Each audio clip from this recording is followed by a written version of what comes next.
Now, don't let this go over your head. Visualization is key to your success.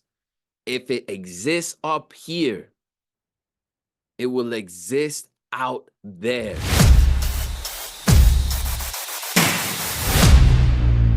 Welcome to the fourth episode of the Tony Blanko podcast. This here episode is titled Primetime Productivity.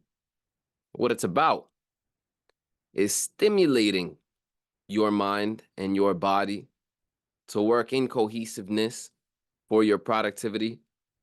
Then we're going to combine a third aspect into it. We're going to include the soul, okay? Priming your mind, having a clear goal, how that can help you be productive. As a matter of fact, how it's a main component of productivity. Last but not least, we're going to be talking about taking action and the domino effect. So it sounds like we got a whole lot of field to cover, but as usual, I'm going to condense it. It's going to go pretty quick. And this is, as always, an example of exactly what I'm talking about, an example of the topic today. So let's start with that stimulation of the mind and of the body too. Stimulation, I believe, is extremely important because we need some sort of component to get us started, get it going. When I was younger, I used to write some fire papers in English class, but I looked at it like a train. Like once that train was moving, it was moving, but it was so hard to get that train started, to get it actually pushed from stagnancy. And that's a scientific law, right? It's whatever is in motion stays in motion, whatever is at rest stays at rest. So how do you transition from a state of rest to a state of motion? Well, I use a couple things. I use caffeine. My favorite is yerba mate. I do drink coffee too. So whatever your caffeine of choice is, I know Andrew Tate says to drink like 6 to 8 cups of coffee a day, something like that. That's a little crazy. You don't necessarily have to drink all that coffee, but get something that you like that gives you a little, a little oomph. Some people smoke cigarettes and there's nicotine in that. It'll get you moving. Yeah, but I, steer clear of that. I don't like that at all. I don't like any sort of nicotine, nothing. I think caffeine is a proven stimulator, that helps you feel that little bit of energy to get you started, get that train moving. Now, exercise would be the absolute main one. That is one that I advocate all day, every day. I work out every day. Like there's no option not to.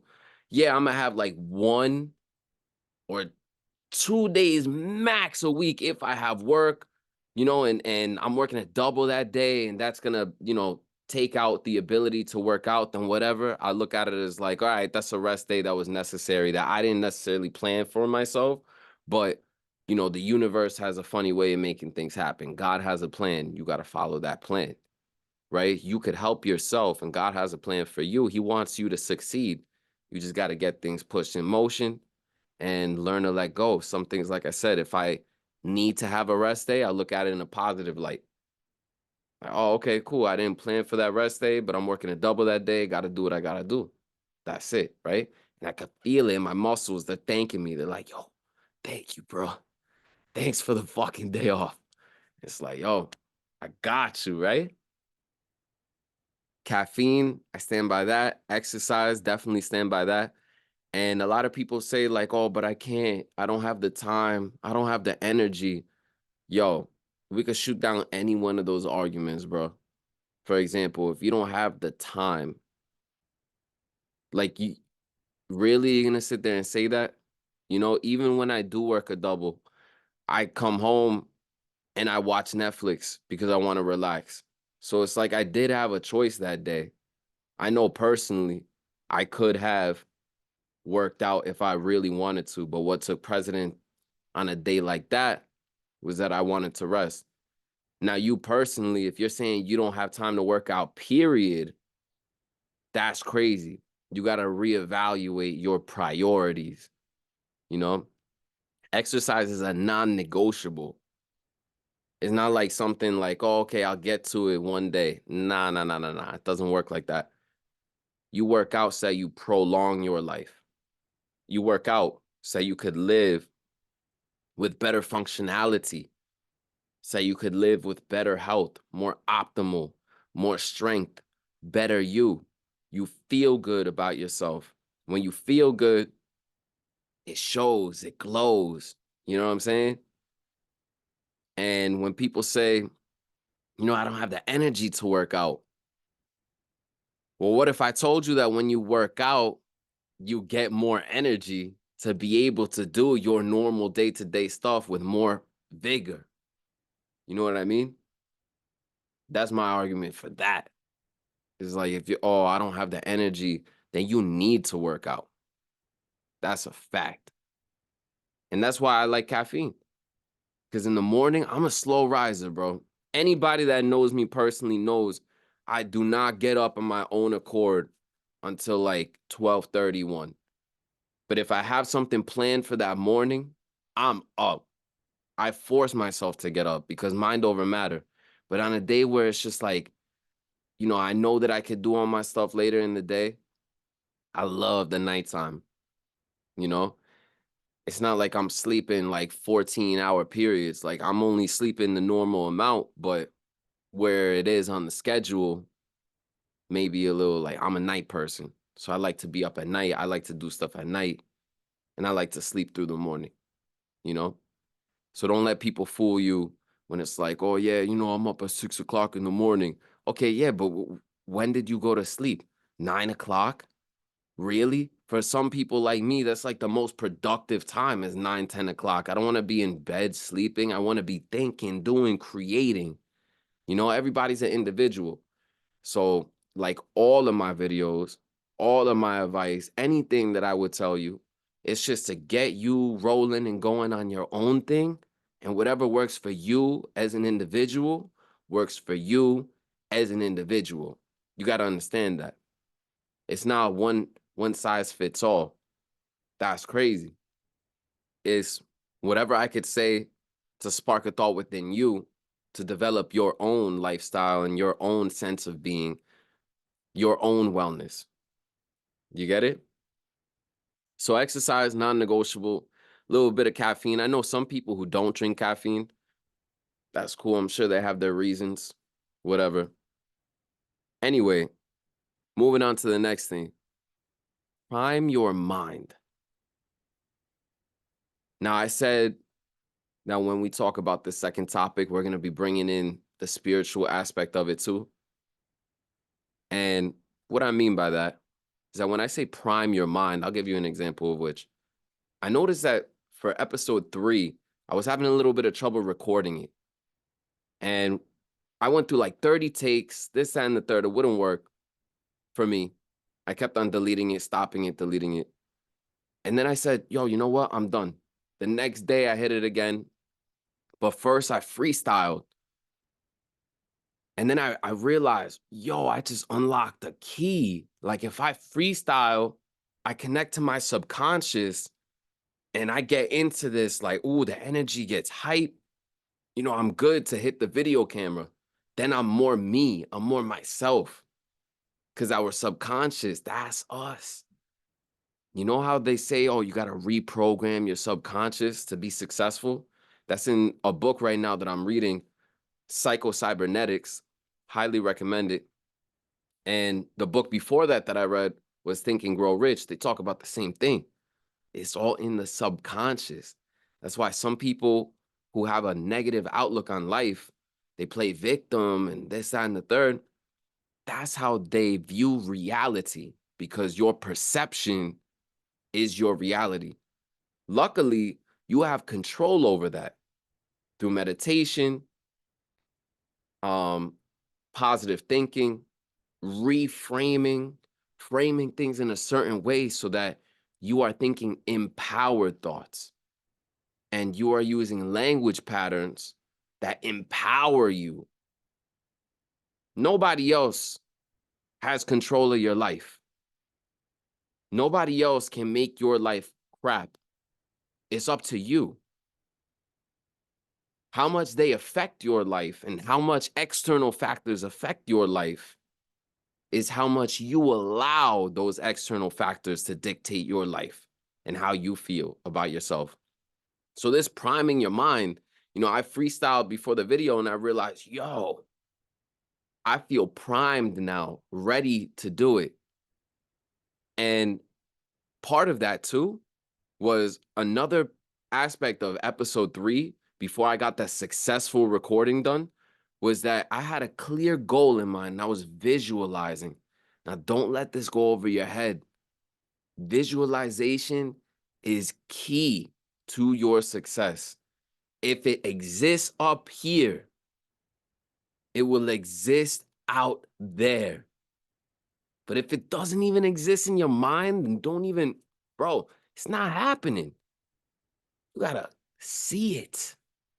If it's real up here and you believe it, then it's finna happen. That's the power of visualization.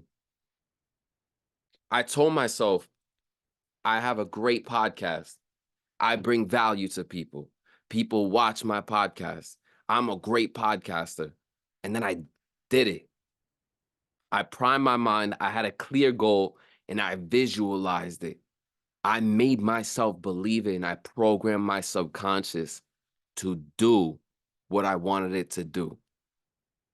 This book, Psycho-Cybernetics, taught me that we have a mechanism inside of our brain. It's called the ASM, Auto Service Mechanism. And he used it interchangeably with other ways he describes it. But the point of it is the same way that a boss gives an order to an employee and the employee does it, it's the same way that you can order your ASM, your auto service mechanism in your brain, in your subconscious, to perform acts that you want it to do simply by handing off the task to it, giving it a task to do, and letting go, allowing your auto service mechanism to succeed for you. Now, if this is a brand new concept to you, like it was a brand new concept to me a week ago, go ahead. You got this. You could do it. You could do it. About a week ago. All right, now that we got that out of the way. If that's a new concept to you, then look it up. Google it, Psycho-Cybernetics. Google auto service mechanism, automatic success mechanism. That's how he uses different phrases to describe it. But that's what it is. Connecting with your subconscious and reprogramming for your self-image so that you succeed. But you have the employee right here inside of you. It's your brain. It's you.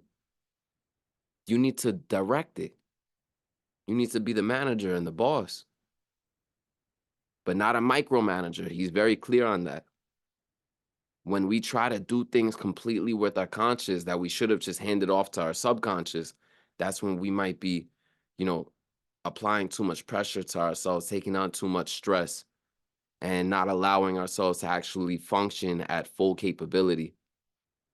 What will happen is that you'll be so caught up in the moment instead of smelling the flowers in the essence, smelling the coffee, you know what I'm saying?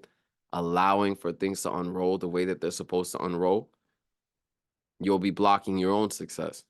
Whereas what you want to do is get in your mind that you are that dude, you are that woman, you are that winner, and you finna win. You visualize that end goal and that end result, and your body, your muscles, everything will follow. He gives the example of a golfer. And he says that the person golfing doesn't even have perfect form, but they imagine that goal of where they want the ball to go and what they want it to do. And it's not like they have a magic that controls where the ball goes, but their muscles and their body act in a way to even compensate for the bad form so that it gets the result done. Trust in you, trust in your self-image, trust in your subconscious. All right. So we got that stimulation of the mind, stimulation of the body, and now that stimulation of the soul and the subconscious by priming your mind, having a clear goal, and visualizing. Last but not least, we're going to be talking about take action. If you watched episode 1, then you'll realize that I had a layout of the 4 P's. And I'll pull out the script right now. The 4 P's was have passion, plan, pursue, and perfect. And the reason why perfect was at the bottom was because we needed something to even have to tweak and to make perfect. Even though we will never reach a state of perfection, you need to constantly be climbing up the mountain that never stops, achieving goals, setting goals, because we are human beings. What makes us happy, what makes us function correctly is if we have a goal that we're moving towards, right? So take action, start pursuing. That way you have something to work on. And this is like a domino effect. Once it gets started, the first domino falls, everything else starts falling, and things start falling into place. You take action and you have something to improve upon. There's a reason why I didn't invest in an HD camera to get started, because I'm getting started. This is episode 4. Now, as the views increase, as our reach increases, our community grows, I'm gonna be like, yo, you know what? It would be a great idea. It's on that to-do list to get an HD camera, you know, to do things that are going to upgrade and tweak in a better way our system that we have going on here. But you never start out perfect. As a matter of fact, perfection is never even reached. And that's okay. We have an example of this.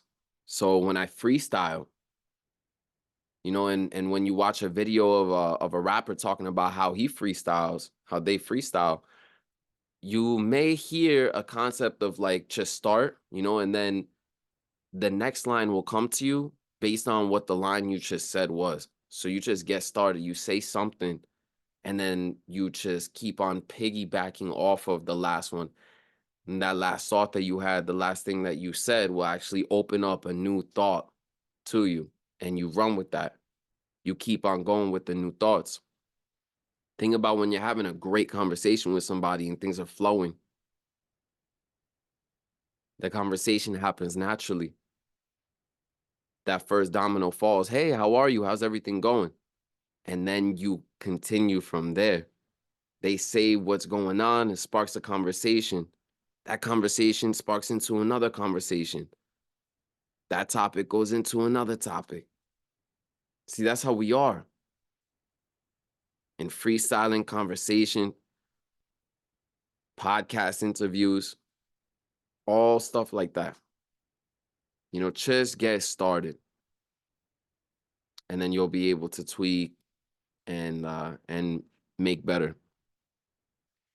So, as the title says, it's primetime productivity. We're talking about how to reach that state of productivity. I don't know how else to rehash it. You know, you need something that stimulates you. So your passions, your caffeine, exercise, all these things that are going to give you that oomph.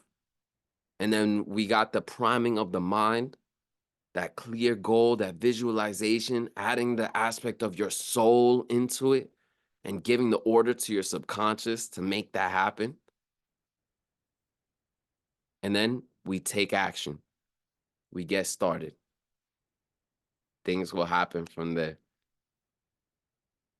All right. This has been a fantastic episode. I want to thank you all for being here. If you would like to hear more or have some topics that you'd like to hear me talk about, some thoughts that you'd like to have elaborated on for us to grow, go ahead and comment, like, share, subscribe, do whatever you feel is going to help your growth. If you feel like this brings you value, do your thing. I'm so grateful for you being here, for you listening today. Until next time. Peace.